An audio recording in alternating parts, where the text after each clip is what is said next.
বাংলাদেশের জাতীয় মাছ ইলিশ। স্বাদ, গন্ধ, পুষ্টি, সৌন্দর্য এবং ঐতিহ্য সব মিলিয়ে ইলিশ নিয়ে বাঙালির আবেগ, অনুভূতি, আদিক্ষেতা এবং বাড়াবাড়িও কম নয়। কিন্তু জাতীয় মাছ হলেও ইলিশের সঙ্গে স্বল্প আয়ের মানুষের দূরত্ব বেড়েই চলেছে। ইলিশের সাইজটা অনেক ভালো। এখন এক একটা ওজন আছে, ধরেন 1 কেজি, 1.5 কেজি, 1.5 কেজি এরকম ওজন আছে। তো ধরেন 1000 মাছ পাইলে হ্যাঁ প্রায় 8-10 লাখ টাকা হয়ে যাবে। 100 মাছের দাম 1 লক্ষ টাকা আছে। অনেক বড় সাইজের মাছ আছে।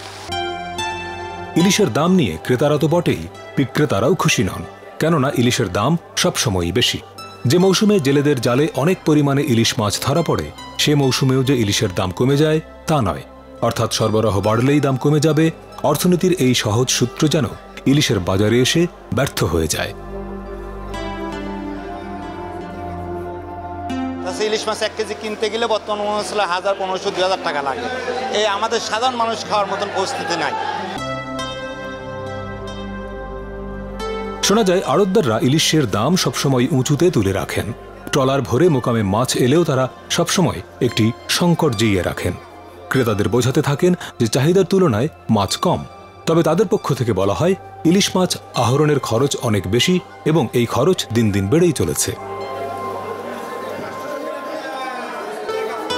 সব জিনিসে বাড়তি দাম। আগে মাছ পাইতাম মন কেমন, আর মাছ পাই কম, তেলে বাড়তি। আগে ইলিশ মাছ ধরার জন্য একটা ট্রলার পাঠাতে খরচ হতো 80,000 থেকে 1,20,000 টাকা, কিন্তু এখন সেখানে খরচ হয় 2.5 থেকে 3 লাখ টাকা, কখনো আরও বেশি। ফলে একটি ট্রলার মালিক একটির বেশি ট্রলার পাঠাতে পারেন না।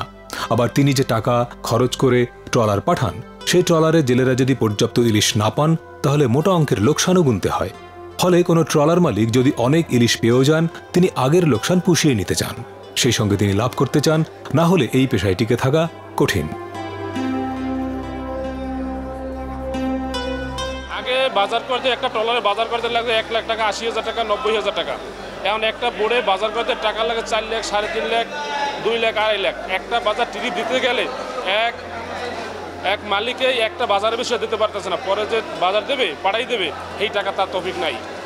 এই জন্যে ট্রলার মালিকে খুব দুরবস্থার ভিতরে আছে। জেলেদের তরফে বিভিন্ন সময় এই অভিযোগ শোনা যায় যে মা ইলিশ রক্ষায় বাংলাদেশে যখন 65 দিনের অবরোধ চলে, যখন জেলেরা ইলিশ ধরতে যান না, ওই সময় বাংলাদেশের সীমানায় ঢুকে মাছ ধরে নিয়ে যায় ভারতীয় জেলেরা, অথচ ওই নিষিদ্ধ সময়ে ইলিশের ডিম ছাড়ার মৌসুম। যখন দেয় যে বাংলাদেশে যখন একটু মাছ হবে, তখনই দেয় হলো অবরোধ। অথচ ভারতের ট্রলারগুলো আমরা এখান থেকে মাছগুলো নিয়ে চলে যায়। এই জন্য আমাদের বাংলাদেশের মানুষগুলো খাইতে পারতেছে না। ইলিশ উৎপাদন বৃদ্ধির জন্য যেগুলো কৌশল অবলম্বন করা হয়, এই যে একটা সময় বেঁধে দিয়ে নিষেধাজ্ঞা দেওয়া, এটা অত্যন্ত গুরুত্বপূর্ণ। 3টা সময়ে নিষেধাজ্ঞা আছে। একটি হলো প্রথমত বাচ্চা হতে হবে, তারপর সেখান থেকে জাটকা হবে। তো এইটি হয় অক্টোবরে 22 দিন, মা ইলিশ তখন ডিম ছাড়ে, সেখান থেকে বাচ্চা হলো, এরা বড় হবে, অর্থাৎ জাটকা বড় ইলিশ হবে।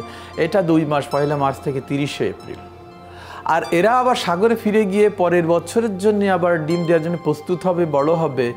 এইখানে একটা নিরাপত্তা বলয় দেওয়া আছে। এটি হলো 20 মে থেকে 23 জুলাই, 65 দিন।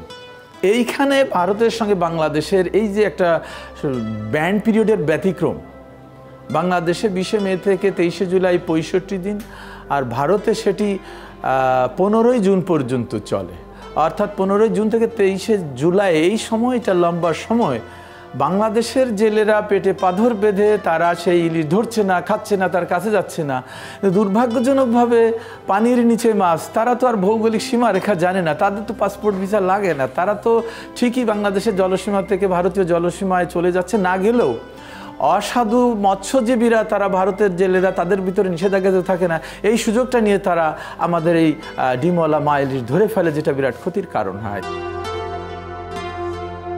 গবেষকরা বলছেন, গত 2 দশকে দেশে ইলিশের উৎপাদন ও আহরণ বেড়েছে কয়েক গুণ।